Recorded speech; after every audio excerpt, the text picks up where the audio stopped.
Good morning class, আমি সন্তু। তোমরা দেখছো the learning expert 2.0 YouTube channel.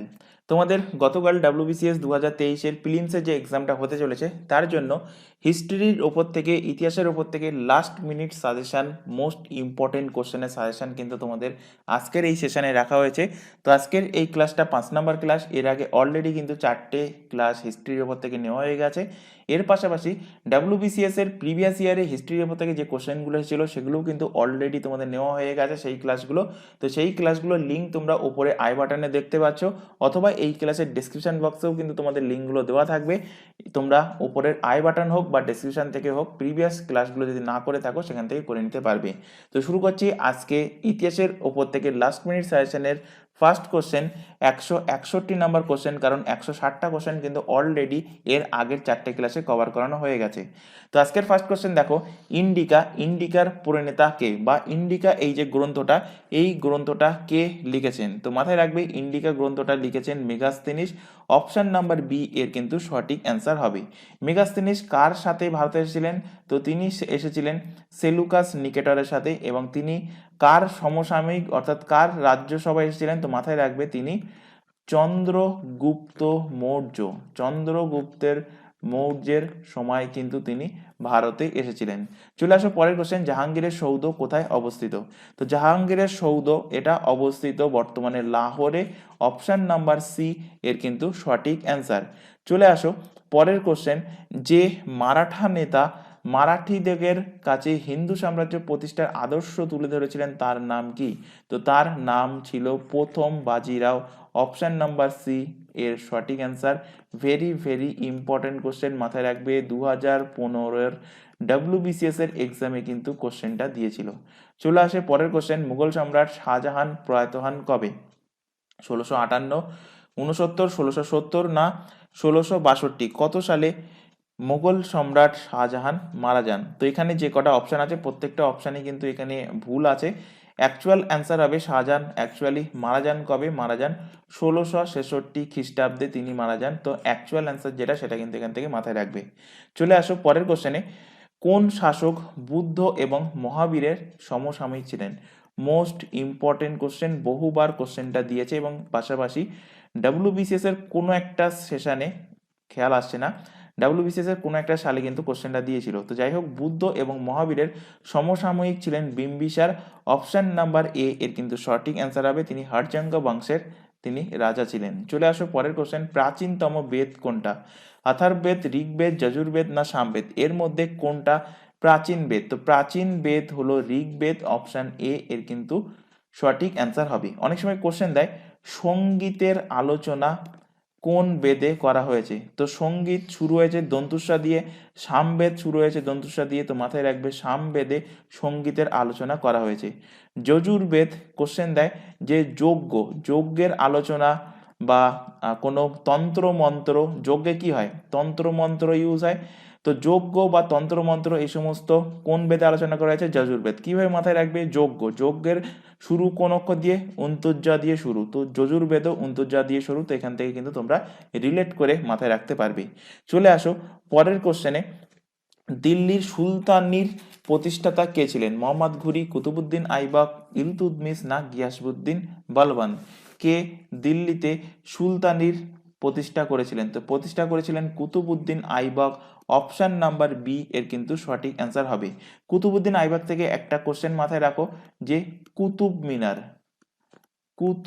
মিনার এটা কে তৈরি করার জন্য কাজ শুরু করেছিলেন? তো মাথায় রাখবে কুতুব মিনারের নির্মাণ কাজ শুরু করেছিলেন কুতুবুদ্দিন আইবক, কিন্তু তিনি কাজ শেষ করে যেতে পারেননি। তো এখান থেকে কোশ্চেন দেয়, যেটা মোস্ট ইম্পর্টেন্ট কোশ্চেন, কুতুব মিনারের কাজটা শেষ করেন কে? তো কুতুব মিনারের কাজটা শেষ করেন ইলতুৎমিশ এসে, কিন্তু কুতুব মিনার নির্মাণের কাজটা ইলতুৎমিশ ইলতুৎমিশ এসে কুতুব মিনারের কাজটা কমপ্লিট করেন। তো মাথায় রাখবে কুতুব মিনারের কাজ শুরু করেন কুতুবুদ্দিন আইবক এবং শেষ করেন কে? ইলতুৎমিশ কাজটা শেষ করেন। চলে আসো পরের কোশ্চেনে, তাকশিলা। আচ্ছা, কুতুবুদ্দিন আইবক থেকে আরেকটা কোশ্চেন মাথায় রাখবে, আড়াই দিন কা ঝোপড়া, আড়াই দিন কা ঝোপড়া এটা তৈরি হয় কার সময়? মাথায় রাখবে কুতুবউদ্দিন আইবকের সময়। অনেকবার কিন্তু কোশ্চেনটা দিয়েছে। আর এখান থেকে আরেকটা ফ্যাক্ট মাথায় রাখতে পারো, কুতুবউদ্দিন আইবক এই মোহাম্মদ ঘুরির কিন্তু কৃতদাস ছিলেন। তো চলে আসো পরের কোশ্চেন, 168 নম্বর কোশ্চেন। তাকশিলা কোন ক্ষেত্র হিসাবে বিখ্যাত ছিল? আদি আর্য যুগ, গান্ধার শিল্প, গুপ্ত শিল্প না মৌর্য শিল্প? কি হিসাবে বিখ্যাত ছিল? তো তাকশিলা বিখ্যাত ছিল গান্ধার শিল্প হিসাবে। অপশন নাম্বার বি এর সঠিক অ্যান্সার। চলে আসো পরের কোশ্চেন, শশাঙ্ক কোন রাজবংশের রাজা ছিলেন? তো শশাঙ্ক ছিলেন গৌড়ের রাজা। অপশন নাম্বার সি এর সঠিক অ্যান্সার। বাংলার প্রথম প্রকৃত সার্বভৌম যে রাজা ছিলেন তার নাম কি? তিনি হলেন কিন্তু এই শশাঙ্ক। এখান থেকে কোশ্চেন দেবে বাংলার শেষ সার্বভৌম রাজা কে ছিলেন? তো মাথায় রাখবে লক্ষণ সেন ছিলেন ভারতের বাংলার শেষ সার্বভৌম রাজা। শশাঙ্ক কবে তিনি রাজা হয়েছিলেন? তিনি রাজা হয়েছিলেন 606 খ্রিস্টাব্দে। এবং এর প্রকৃত নাম, শশাঙ্কের প্রকৃত নাম মাথায় রাখবে, তার নাম ছিল প্রকৃত নরেন্দ্র গুপ্ত। অনেক এক্সামে দিয়েছে তাই আলোচনা করে দিলাম। শশাঙ্কের প্রকৃত নাম ছিল নরেন্দ্র গুপ্ত এবং এর রাজধানী ছিল কর্ণ সুবর্ণ। এবং এটা কোথায় অবস্থিত? মুর্শিদাবাদে অবস্থিত। এবং শশাঙ্ক কার সমসাময়িক? মাথায় রাখবে ইনি হর্ষবর্ধনের সমসাময়িক। চলে আসো পরের কোশ্চেন, ইন্ডিয়ান রিফর্ম অ্যাসোসিয়েশন 1870 প্রতিষ্ঠাতা কে ছিলেন? রাজা রামমোহন রায়, দেবেন্দ্রনাথ ঠাকুর, কেশবচন্দ্র সেন না ঈশ্বরচন্দ্র বিদ্যাসাগর? তো ইন্ডিয়ান রিফর্মস অ্যাসোসিয়েশনের প্রতিষ্ঠাতা ছিলেন Keshabchandra Sen. Option number C এর কারেক্ট অ্যান্সার। চলে আসো পরের কোশ্চেন, 171 নম্বর কোশ্চেন। কোন বছর কংগ্রেসের মৌলিক অধিকার এবং জাতীয় অর্থনীতির বিষয়ে প্রস্তাব গ্রহণ করে? 1940, 21, 31 না 35? তো এই প্রস্তাব গ্রহণ করে কত সালে? গ্রহণ করে 1931 সালে। অপশন নাম্বার বি এর কিন্তু সঠিক অ্যান্সার। 1931 সালে করাচির যে অধিবেশন হয়েছিল সেই অধিবেশনেই কিন্তু এই প্রস্তাব গ্রহণ করা হয়েছিল। এবং এই অধিবেশনে সভাপতি কে ছিলেন? সভাপতি ছিলেন সর্দার বল্লভভাই প্যাটেল। চলে আসো পরের কোশ্চেন, 172 নম্বর কোশ্চেন। কোন ঘটনার পর সুভাষচন্দ্র নেতৃত্বাধীন আজাদ হিন্দ ফৌজ ব্রিটিশদের কাছে আত্মসমর্পণ করে? তো আত্মসমর্পণ করে যখন জাপানের পতন হয়। অপশন নাম্বার সি এর কিন্তু সঠিক অ্যান্সার। চলে আসো পরের কোশ্চেন, আগস্ট অফার বা আগস্ট প্রস্তাব কি ছিল? ক্রমান্বয়ে ভারতের পূর্ণ স্বাধীনতা, ডোমিনিয়ন স্ট্যাটাস, প্রাদেশিক স্বায়ত্তশাসন, কেন্দ্রের প্রতিনিধিমূলক সরকার? তো এর অ্যান্সার হবে আগস্ট অফার। এই আগস্ট অফার ছিল কি? আগস্ট অফার ছিল dominion status. Option number B এর কিন্তু সঠিক অ্যান্সার। চলে আসো পরের কোশ্চেনে, নিম্নলিখিতের মধ্যে কোনটি ভারতের ইংরেজি শিক্ষার ম্যাগনা কার্টা রূপে পরিচিত? Important question. তো ম্যাগনা কার্টা রূপে পরিচিত এর মধ্যে কোনটা? ম্যাগনা কার্টা নামে পরিচিত এডুকেশন ডেসপাস 1854। এটাকে কোশ্চেন এইভাবেও দিতে পারে যে উডস ডেসপাস, উডস ডেসপাস এটাকেই বলা হয় কি? এটাকেই বলা হয় এডুকেশন ডেসপাস 1854 সালে। এবং এটাই ছিল ইংরাজি শিক্ষার ম্যাগনা কার্টা রূপে পরিচিত। চলে আসো পরবর্তী কোশ্চেন, কে প্রথম গোল টেবিল বইটাকে যোগদান করেন? কোশ্চেন এখান থেকে দেয় যে প্রথম গোল টেবিল বইটাকে কে যোগদান করেননি? তো মাথায় রাখবে ইন্ডিয়ান ন্যাশনাল কংগ্রেসের কোনো সদস্য প্রথম গোল টেবিল বইটাকে যোগদান করেননি। তো প্রথম গোল টেবিল বইটাকে কে যোগদান করেন? তো এখানে অ্যান্সার কি হবে? এখানে অ্যান্সার হবে তেজ বাহাদুর সাপ্রু। ইনি কিন্তু প্রথম গোল টেবিল বৈঠকে যোগদান করেছিলেন। অপশন এ এর কারেক্ট অ্যান্সার। তেজ বাহাদুর সাপ্রু, মোহাম্মদ আলী জিন্নাহ আর বি আর আম্বেদকর প্রথম গোল টেবিল বৈঠকে কিন্তু অংশগ্রহণ করেছিলেন।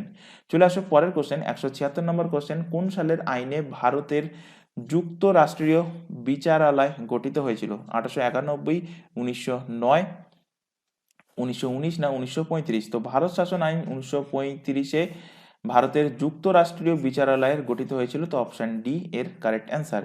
চলে আসো পরবর্তী কোশ্চেন, কংগ্রেসের সাইমন কমিশন কেন বর্জন করেছিল? অপশন এ কংগ্রেসের কোনো প্রতিনিধি এর অন্তর্ভুক্ত ছিল না।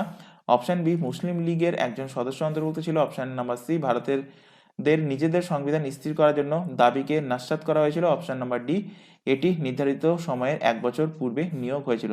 তো সাইমন কমিশনকে বর্জন করার প্রধান কারণ কংগ্রেসের কোনো প্রতিনিধি এর সাথে যুক্ত ছিল না, অপশন নাম্বার এ এর কিন্তু সঠিক অ্যান্সার হবে। চলে আসো পরবর্তী question, all India trade union congress কে স্থাপন করেন? Very very important question. All India trade union, যাকে বলা হয় all India trade union congress, AITUC, এটা কে স্থাপন করেন? তো এটা স্থাপন করেন M Joshi, option number A এর কিন্তু সঠিক অ্যান্সার হবে। তো 1920 সালে লালা লাজপত রায় এবং যোশী ভারতের সর্বপ্রথম শ্রমিক সংগঠন। তো অপশানে যদি যোশী না থাকে, অপশানে যদি লালা লাজপত রায় থাকে, তাহলেও কিন্তু অ্যান্সার হবে লালা লাজপত রায়।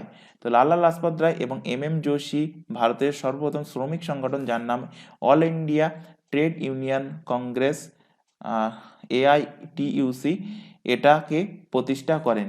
চলে আসো পরের কোশ্চেন, স্বাধীনতা লাভের সময় ভারতের জাতীয় কংগ্রেসের সভাপতি ছিলেন কে? তো স্বাধীনতা লাভের সময় ভারতের জাতীয় কংগ্রেসের সভাপতি, এর মধ্যে যে অপশানগুলো আছে কোনো অপশানই কিন্তু সঠিক নয়। মাথায় রাখবে, জাতীয় কংগ্রেসের সভাপতি তখন ছিলেন ভারতের স্বাধীনতা লাভের সময় JB কৃপালানি। এর আগের দিনের ক্লাসেই কিন্তু পড়ানো হয়েছে JB কৃপালানি। তাই প্রত্যেককে বলা হচ্ছে, যদি তোমরা আগের ক্লাস না দেখে থাকো, অবশ্যই আগের ক্লাসগুলো দেখে নেবে, কারণ প্রত্যেকটা ক্লাসে যে সাজেশনগুলো করানো হয়েছে, অর্থাৎ এর আগে যে 4টে ক্লাসে সাজেশনগুলো করানো হয়েছে, প্রত্যেকটা কোশ্চেন কিন্তু তোমাদের এক্সাম পয়েন্ট অফ ভিউ থেকে ভেরি ভেরি ইম্পর্টেন্ট। শুধুমাত্র WBCS এর ক্ষেত্রে বলছি না, তোমরা WBCS এর পাশাপাশি যদি PSC ক্লার্কশিপ, PSC মিসলেনিয়াস এবং ফুড এসআই এক্সাম দাও, প্রত্যেকটা এক্সামের জন্য কিন্তু ভেরি ভেরি ইম্পর্টেন্ট। আরও একবার বলছি, যদি ক্লাস ভালো লাগে, ক্লাসগুলোকে তোমরা লাইক করবে, তোমার বন্ধু বান্ধবের মধ্যে কিন্তু অবশ্যই শেয়ার করবে। তো চলে আসো আজকের ক্লাসের লাস্ট কোশ্চেন, নিম্নলিখিতের মধ্যে কে কংগ্রেসের সোশ্যালিস্ট পার্টির সদস্য ছিলেন না? তো এর মধ্যে সদস্য ছিলেন না কে? জওহরলাল নেহরু, ইনি কিন্তু কংগ্রেসের সোশ্যালিস্ট পার্টির সদস্য ছিলেন না, অপশন নাম্বার বি এর সঠিক অ্যান্সার। তো আজকের ক্লাসে যে 20টা কোশ্চেন করানো হলো, আশা করি প্রত্যেকটা কোশ্চেন ক্লিয়ার হয়েছে। এবং আজকে কিন্তু তোমাদের ম্যারাথন ক্লাস চলছে পলিটি এবং হিস্ট্রির, অর্থাৎ প্রত্যেক ঘন্টায় কিন্তু এরকম 20টা করে কোশ্চেন, যেগুলো তোমাদের লাস্ট মিনিট সাজেশন কোশ্চেন হিসেবে ধরতে পারো কালকের এক্সামের জন্য। তো এইভাবে কিন্তু ম্যারাথন ক্লাস চলছে সকাল 8টা থেকে, এরকম কিন্তু তোমাদের বিকাল 4টে পর্যন্ত কন্টিনিউয়াস প্রত্যেক ঘন্টায় কিন্তু একটা করে ম্যারাথন ক্লাস চলবে। তো প্রত্যেকটা ক্লাস কিন্তু অবভিয়াসলি তোমরা এক্সামের আগে একবার করে চোখ বুলিয়ে যাবে, কারণ এখান থেকে কমপক্ষে তোমরা 40 থেকে 50% কোশ্চেন কমন পাবে। তো যাই হোক, আজকের ক্লাস আমরা এখানে শেষ করছি। ক্লাস ভালো লাগলে অবশ্যই ক্লাসটাকে লাইক করবে, তোমার বন্ধু বান্ধবের মধ্যে শেয়ার করবে যারা গতকাল এক্সামের জন্য প্রিপারেশন নিচ্ছে। তো আজকের ক্লাস এই পর্যন্ত। Thank you.